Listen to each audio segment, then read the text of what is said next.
Good morning, good afternoon, good evening. My name is Grant Lamontang from multitool.org, and you are watching EDC-TV.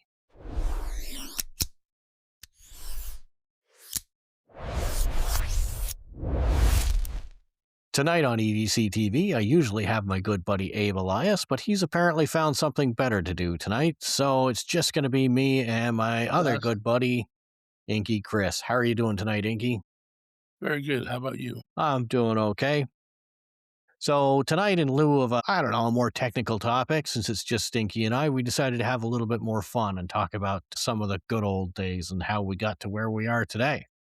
But first, Inky, you get any cool new stuff this week that you want to share with us? No, not really. Wow, you not getting something new this week? Wow, what are the odds? Well, the Lucky. odds are I don't want to get up and get them. Yeah, Well, lucky for you, I came prepared and I got new stuff this week. Actually, I picked this up today off of Facebook Marketplace, and I know it just looks like a leather sheath. I'm not even sure if it's real leather or not, to be honest. But inside, there is a real Swiss Army knife. it's a Stinker T Plinker Deluxe Defluxity, 84 millimeter Tinker. Yeah. So basically, I went to buy this Swiss card, and dude was like, "Oh yeah, I got this knife too. If you want it for another $5." I was like, "Yeah, I'll take it." It's in pretty much brand new condition. Yeah, it's this key ring part that It's funny. I recently got an 84 millimeter Tinker as well. So, yeah, I managed to pick this up today.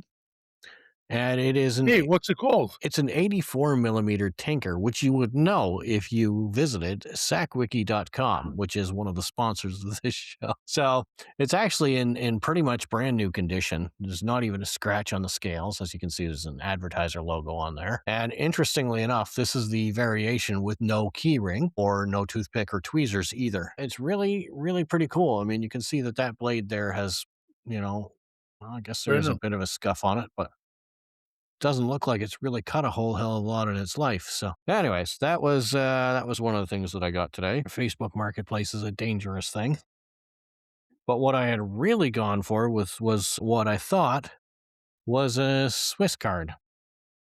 Actually, more accurately, I thought it was a Swiss card Quattro. But as you'll see, it is Swiss Force and Blood and Beyond, which I'm going to guess is what happens should you try to use this thing. But the light works, so there's You can look at your cut with the light on. and it has the little Quattro that you would expect from a Swiss card Quattro, which is why I thought that's what it was. Get your little magnifying glass there. Tiny little scissors that do look like they could almost be Victorinox. Whether they're going to work or not as well is another story entirely. This is what made me think that this is not even close to being real. As you can see, that is definitely not a typical Swiss card blade shape. Then you got your toothpick and tweezers and pen and pin and all the other little things there. So, all in all, this one might not be too bad, but it is definitely not the Swiss card I thought it was. But, for $5, I figured what the hell, it wasn't that big of a You should worry. have left that there and took the other one. And it comes with this high quality sheath. I would have took that for 5 just to check it out. Well, that was pretty much what I did. And like I said, the flashlight works on it. So, what more do you really want? Can't go wrong. No, that's about all I've got for Nice. new stuff this week. The good news is I just used my scissors Yeah, on my the, Leatherman Menzel gauche. the It's a little old stuckery. It's Leatherman been that long Micra. since I used it. These things are lovely, aren't they? But you know what? It is by far the best Leatherman model out there. And I know I'm going to get some hate mail, but I don't care because I firmly believe that is the best Leatherman model out there. They call it the Micra, but it's a little bit bigger than the, what do you call that one? The But style, it's not as heavy. the What's the other squirt. little one called? Yeah, I love this. And when these came out, I was like, Well, to be honest, that actually leads us into our topic tonight because if it wasn't for the Leatherman Micra, we wouldn't be here doing this. probably.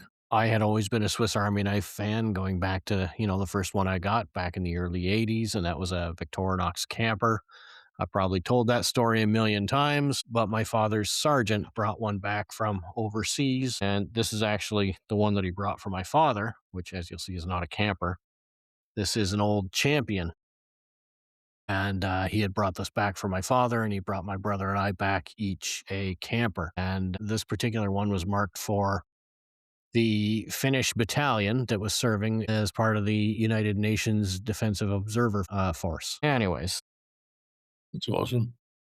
I had gotten a camper and I decided that I was indestructible. I could do anything with my Swiss Army knife, but I'd always coveted the scissors. So over the years, I'd gotten more and more Swiss Army knives. I didn't get into serious collecting, and I got into the hollow handled survival knife craze along with everybody else. And in probably, I want to say around 93, 94, I decided to try one of those Leatherman things. Those newfangled plier things. And I went to my local knife shop. Shout out to Sean and Rodney at S&R Knives in Toronto. And yeah, I bought. They had a PST2 that they were offering me. I think it was $40 or $45, and I thought, well, this is an experiment with one of those newfangled Leatherman things. I don't want to try that out. I don't want to waste that kind of money. So I bought a Micra for $20. And I was so impressed with it. I went back the next day and I bought the PST2 as well. So Those are great. that was my introduction to the multi-tool world. And, I haven't looked back since. What was your first multi-tool there, Inky? Yeah, PST, a couple of them, 2.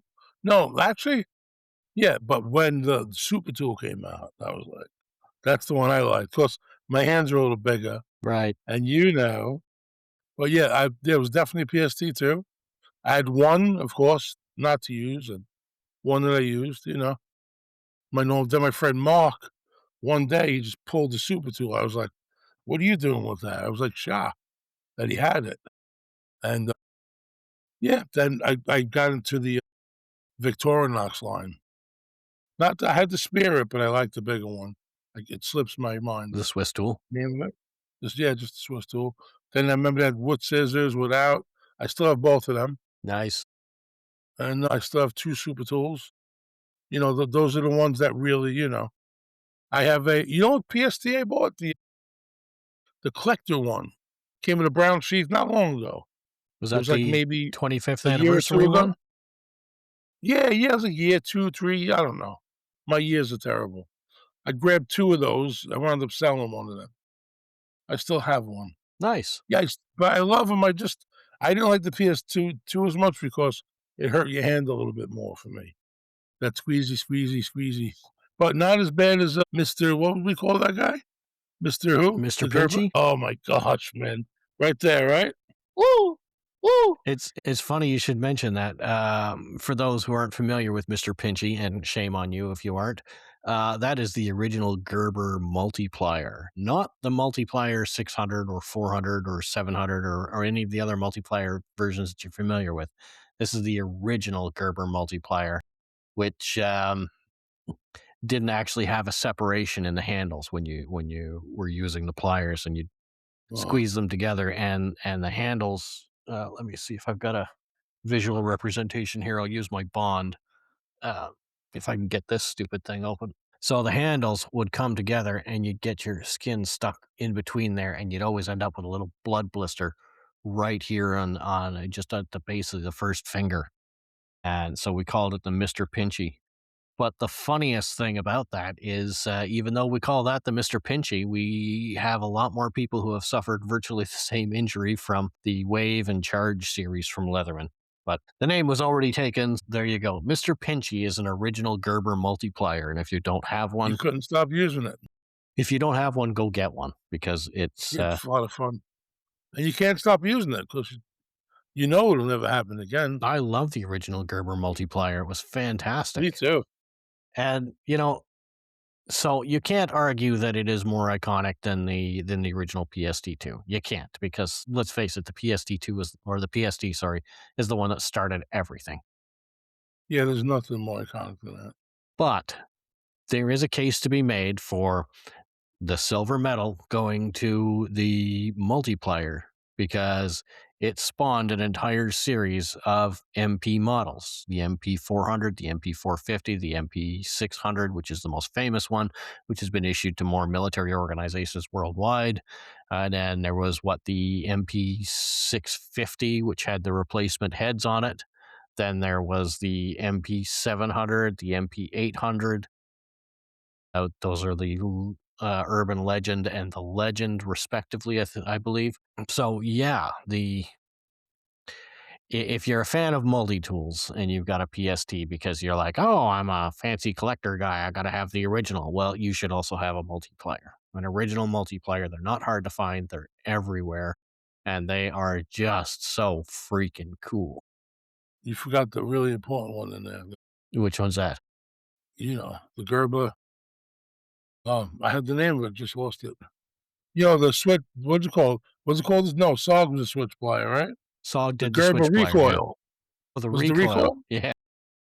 I would be caught dead without that.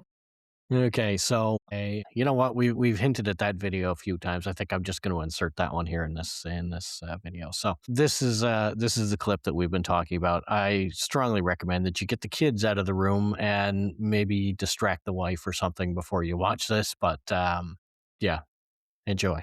My name is Chris, and I would rather die than stick this right in Grant's ass. Hold on. There it is. That's terrible. That was classic Inky and Grant stupidity. That was supposed to be a serious thing too. Yes, That was actually supposed to be the charge, was it? I don't remember what it Oh, was. Surge. Leatherman. Remember Leatherman Surge? Remember that thing? Yeah, yeah.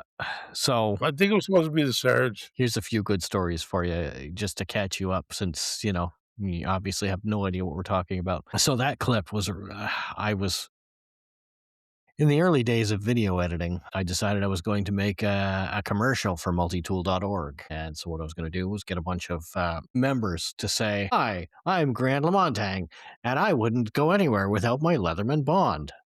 That kind of thing. And I just sort of stitched them all together. And Inky, of course, well, as he does, he went his own way with it. And it was a little bit of a classic. It was close for me though. So it's no surprise that Inky was going to do something like that. The hilarious part was that the whole the Yeah, I didn't like to fire. stick this.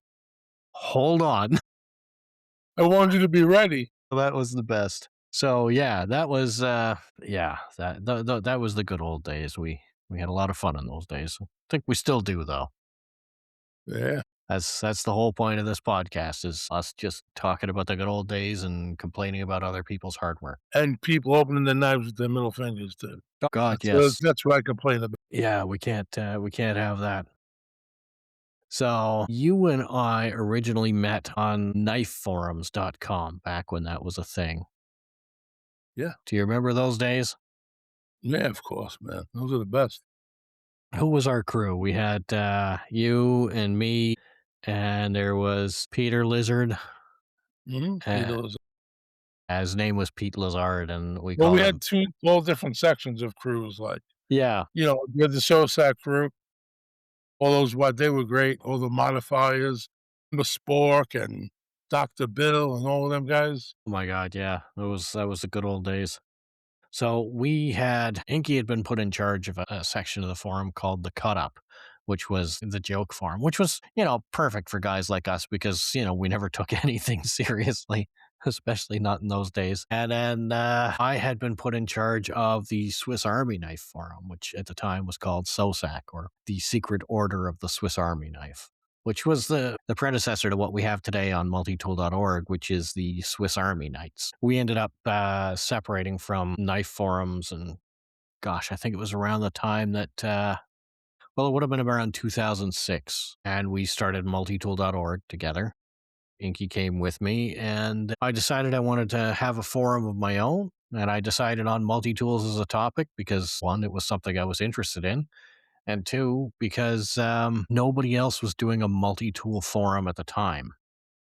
Over at Blade Forums, they had a combination multi-tool and Swiss Army Knife forum, but there was nothing really dedicated to multi-tools. So we created multitool.org, and interestingly enough, multitool.org was one of two concepts that I had. Do you remember the other one, Inky? Do you really want me to try to remember something? I remember a couple of jokes from back in the day. I was actually thinking about starting a forum dedicated to opinel knives because I'm such a huge fan of opinels. And so I was going to originally do opinel.org and have a forum dedicated to these, which I think would have been too limiting. And that's why I think I went with multitool.org. Those were amazing for the money, those things, man, Oh, especially back then. they still are. But I didn't want to You're a big be limited. So uh, that's why we went with multi-tools. But have you seen some of the guys online that are like carving handles? I mean, these things are really, really works of art. They've done it so that it looks like it's just, rope coiled around it or, like a dragon's head kind of thing. Some really, really amazing stuff. If you get the chance, you really should Google, custom opinel carving or something. I have a wood handled knife that's decent Yeah. that I was thinking about carving into. Yeah. I've never done it before, so What's that? it's just like a remember Enlon and B and right before Gonzo got really popular? Hmm. Yeah, it's a I think it's a B. Now another company has them. You see them. They're still making them, but they're really nice, man. Just a straight up wooden handle liner lock, thick liner, nice, but so slippery, man. That's You cool. almost like you almost hit the dumpster and I was like, "Poof," yoing, and it opens nice if you don't lose it, but, it could just take off like a rocket.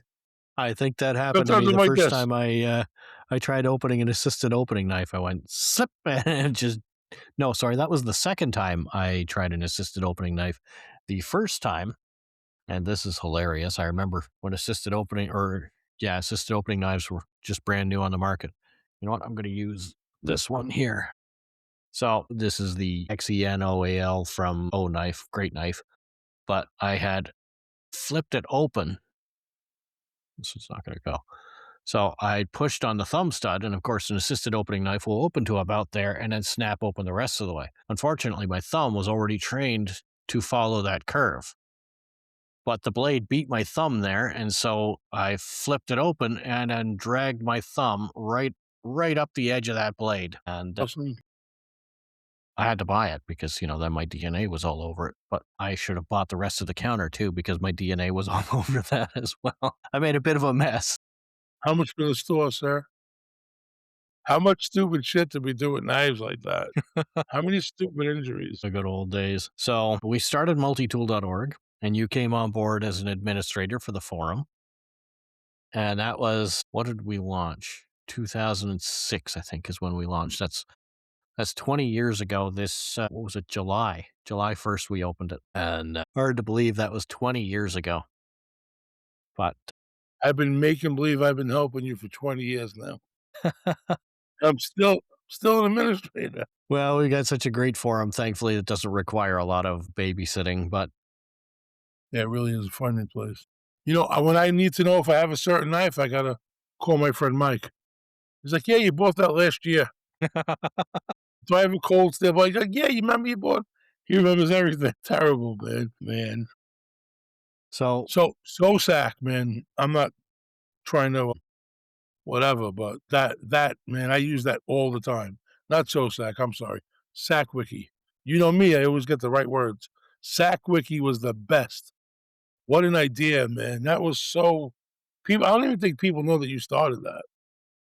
That was sick, bro. yeah, I made money from that side. Not made money, but I come across an old I'm knife glad somebody's and making I'm money like, off it. "What's that?" I'm glad somebody's making money off of it. No, the thing is, like, I'll come across a knife, I'm like and I very seldom sell Swiss Army knives, but I'll be like, I'll sell this one," and I'll look it up, and it'll turn out to be like a, discontinued older than I even thought it was. I thought it had, just and nicer and more rare, and it just is everything's on there. Everything, every brand, every Wenger, Delmont, Victorinox, it's all the layers, the best. It really is, man. Very helpful. I really, really wish I could take credit for that. It was an idea that I came up with back in the old knife forums days, actually. I had back in those days, I think it was Esteban was our technician. And so I told him about it, and he's the one that decided on the software that we should use. Because, of course, I had no idea anything about it. I was like, I think we should come up with this idea. We should do this. And then it was his job to kind of figure out how to actually do it. That's how you do it. You need people to help you. And he did. But I tell you, SACWiki, it's not my baby. It was something I had, a concept I'd come up with, and I told Esteban, and, I wanted Wikipedia for Swiss Army knives. And so he found the software and he built it for us, and the community's done the rest. I mean, I don't know that there's really any possible way any one person could have all of that information available. So the fact that we had dozens, if not hundreds, of members coming together and everybody sharing just a little piece of the puzzle, until we had, what we have there. And it's pretty amazing. We're using some old software now. It's quite a bit out of date. And so we have to do some updates there.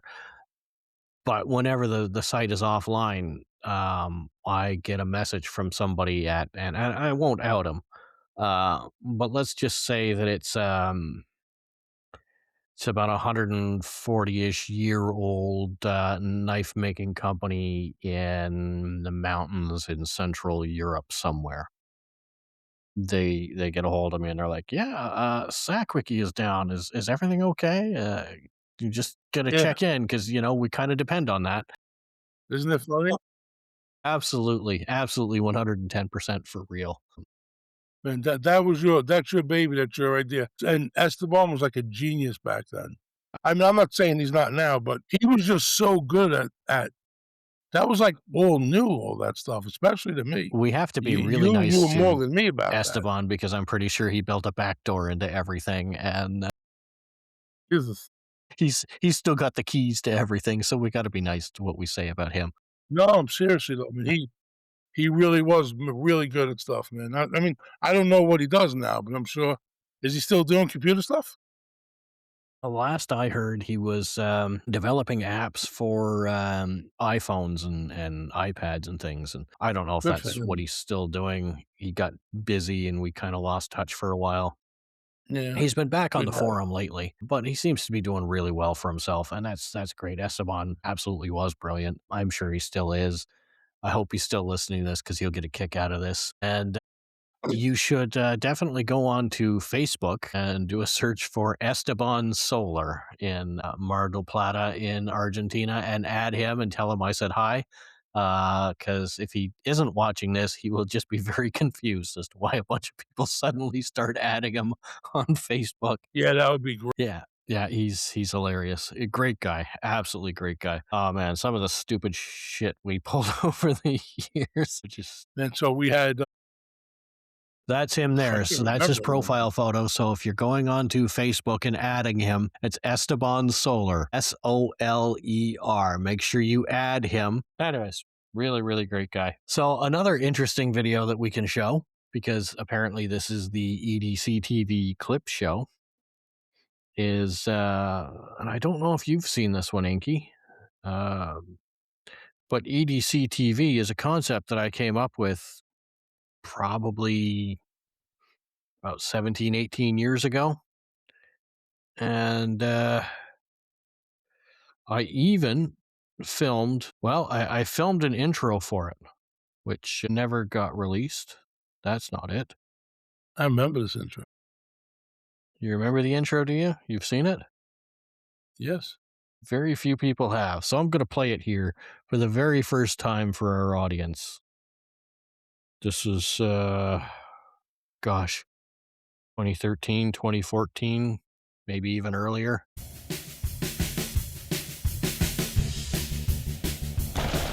Ladies and gentlemen, welcome to EDC-TV, where no matter what your outdoor activity is, whether it be biking, snorkeling, kayaking, jeeping, or just walking the dogs, EDC-TV is your everyday carry and outdoor gear review station. I'm your host, Grant Valentine.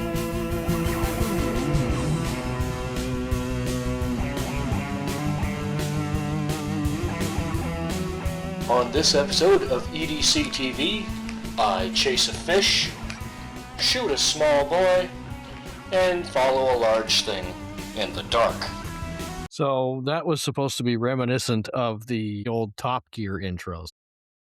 That sounded like, 70s porn meets cops or something like that. I don't know what that was. That the music is a song that was custom written for us for EDC-TV. Back when I used to work at the door in bars, one of the bar owners, his brother, both he and his brother are both extremely gifted musicians. But I had mentioned what I wanted to do to the brother of the owner, and he came back the next night with that, and he was like, "Here."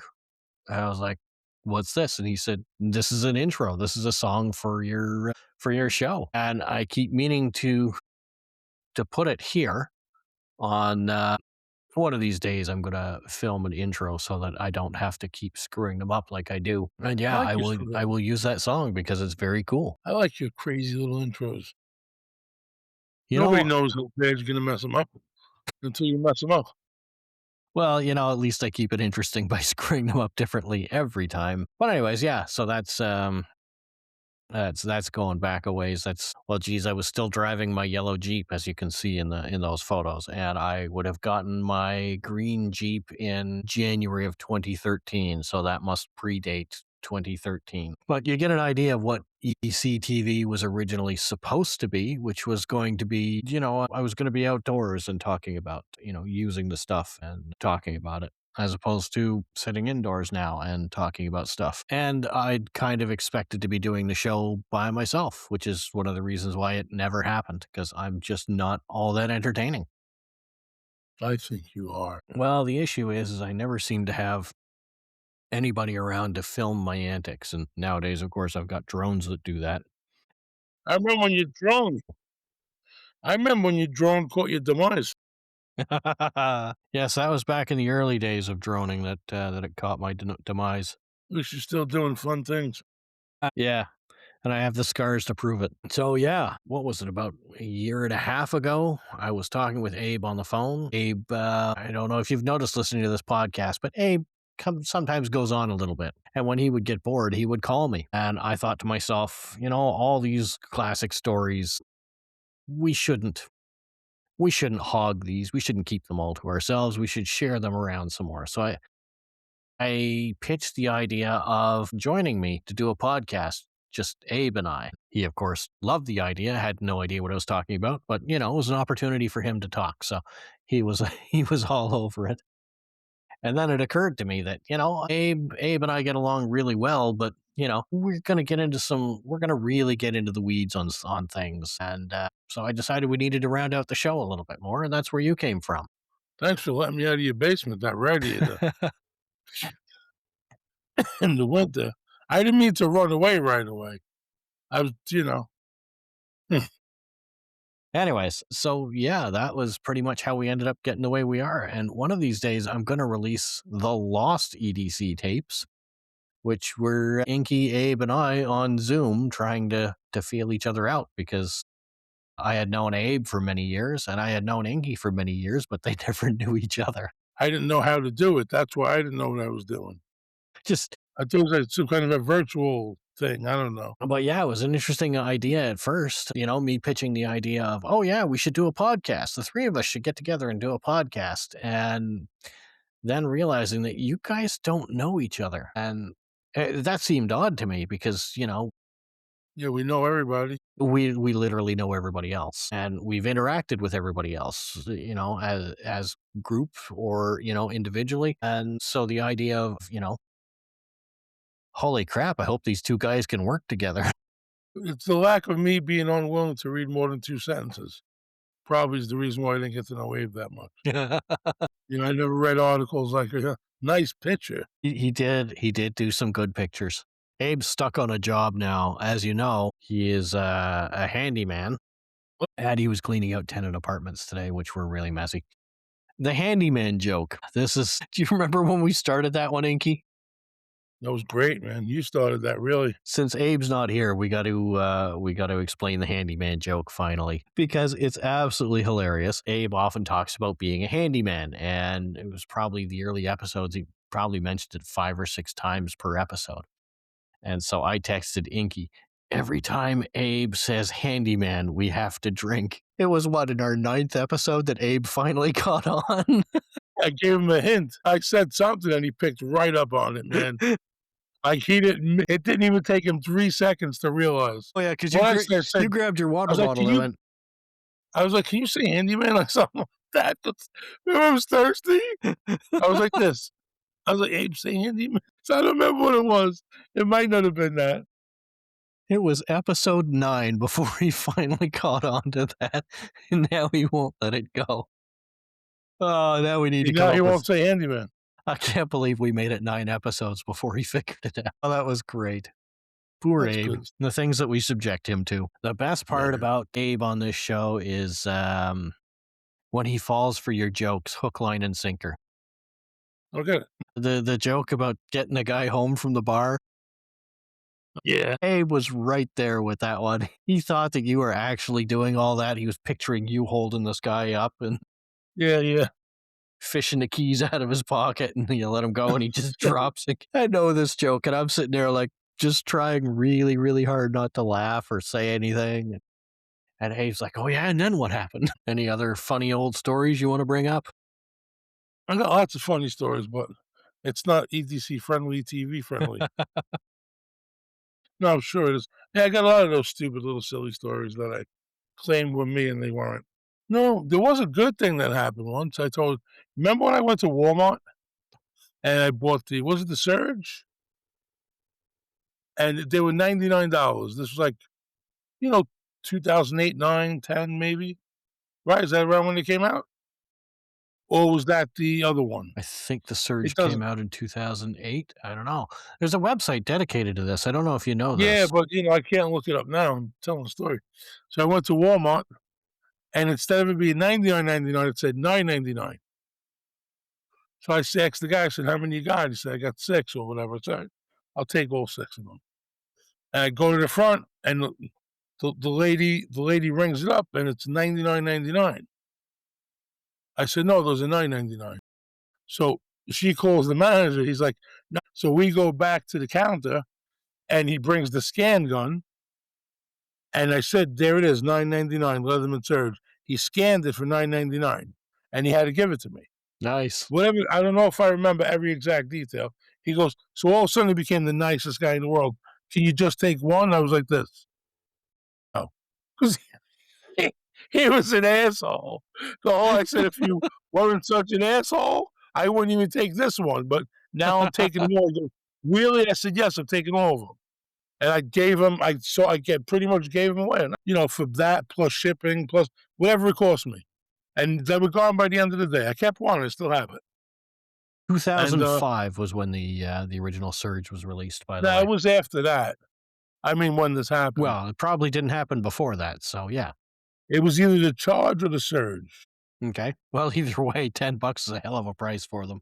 Yeah, $9.99, man. They were like $10.80 each. I took them all, man. And it was actually, I think, the SHOT Show before that you and I almost met up. Do you remember that one? Who did? You and I almost met up. Who were you? You were gonna fly to New York. Yeah, you don't remember that? Yeah, you were gonna fly to New York because your flight got moved around and all that crap. How about how about when I came to meet you, what happened? That was great too.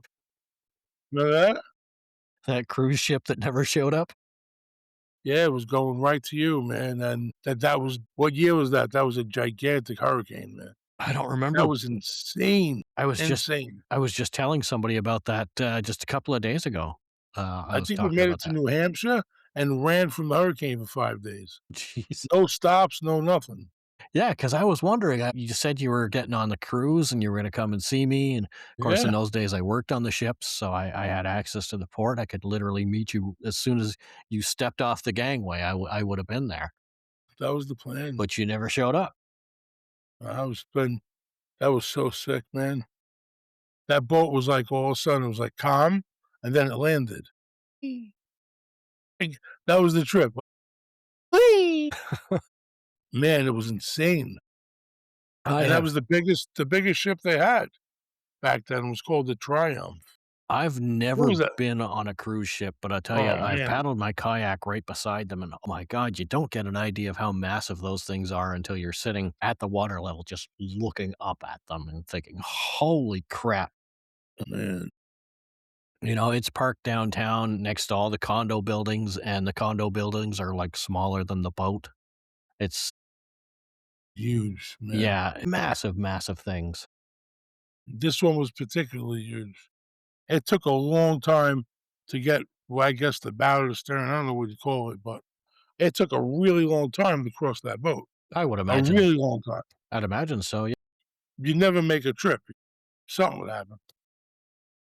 You'd stop for a nap or pizza and a sandwich, something. Well, you're on vacation, right? Enjoy it.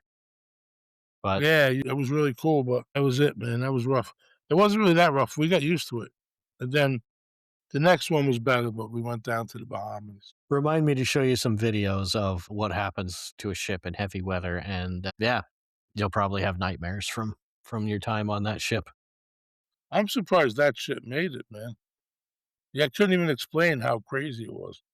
People were screaming, "God, please!" Me and Wendy were like, "What's wrong with that?" We were trying to get out. We got out. They were pulling us back in. You know, we wanted to be out there to see what it was like. After a while, it just wasn't scary anymore. It's either you give yourself a heart attack or you just give into it. Yeah. We were like, there was no one walking around but us, like, not just us, a few people. We were hanging out with a merchant marine and his wife. Oh, yeah? People were just terrified, man. I can imagine. I It was bad. again, I don't I used to work on the ships, but I only went to them when they were, tied safely to the planet. I don't venture out onto the water in them, but I have seen the aftermath of what the ocean does to these ships because, that was my job, was investigating these kinds of accidents and chronicling documenting the damages for the insurance and whatnot. We had this one ship. It was a ro-ro vessel, which is short for roll on, roll off, and that's, your heavy equipment and stuff. Instead of containers, it's got like a big parking garage inside of it. And, we had one that was heavily damaged in a storm just outside of the harbor here where I live, and I was talking to the chief mate afterwards, and he was surprised because he thought he was never gonna see the light of day again, because he was on the lowest deck trying to get the ship started or get the motor started. Now, they never shut off the engines on these ships because they require a lot of power to operate, and those engines not only power the screws, but they also power the generators that keep all the electricity on in the ship. So the engines never go off.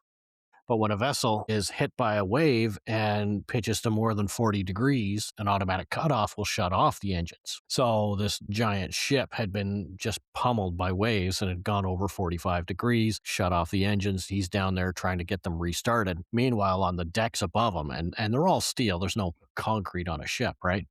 So what had happened was you get like one piece of equipment that, as the ship is healing, it breaks its chains and it slides and it hits another piece of equipment, which breaks all of those chains.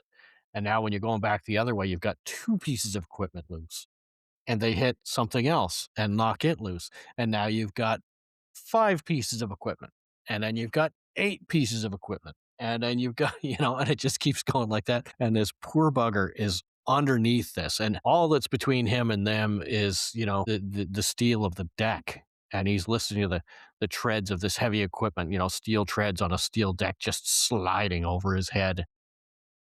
And yeah, he's pretty sure he's toast. But the ship, no sooner would they get the engines restarted when they'd get hit by another wave and they'd go over 40 degrees again and the automatic cutoffs would kick in.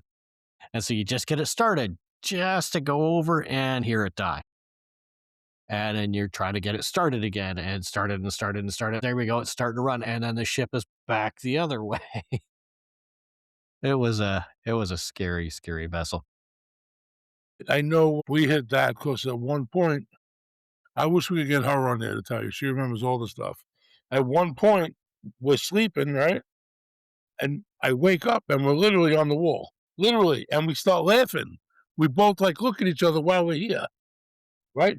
We come we come down, the whole bathroom just like sounded like a bomb went off because everything came out of everywhere and went into the shower. Then it was like, man, it was insane. I couldn't imagine being in that room with all that. tons and tons of metal flying at you. Yeah. Jeez, man. I don't know what they went through on that ship. I know I was surprised to be alive. That's how bad it was. And Well, I wasn't down in the operating room or anything. yeah, exactly. At least you weren't Operating down in room. the engines. Yeah. So I wasn't doing anesthesia that day So that in the just about operating room. covers the amount of time that we've got for tonight. Is there anything we've left out, Inky? Anything you want people to take home with them? Anything you want them to take away from this video? Any final thoughts? Grant's the master of the universe and the internet. Did I say that? Did I say that the way you told me to say it?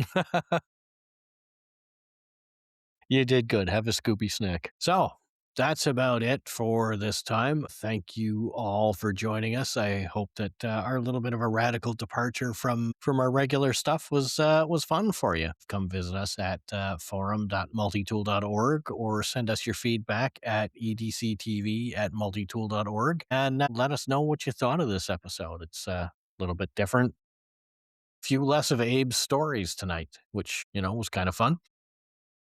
So thanks for Yeah. joining us. Follow us on all the major socials, but then come to our forum and talk to us because, our forum supports the industry that we all love. And well, the billionaires don't do jack shit for us. So thank you very much. Come see us again next week. Take care of yourselves.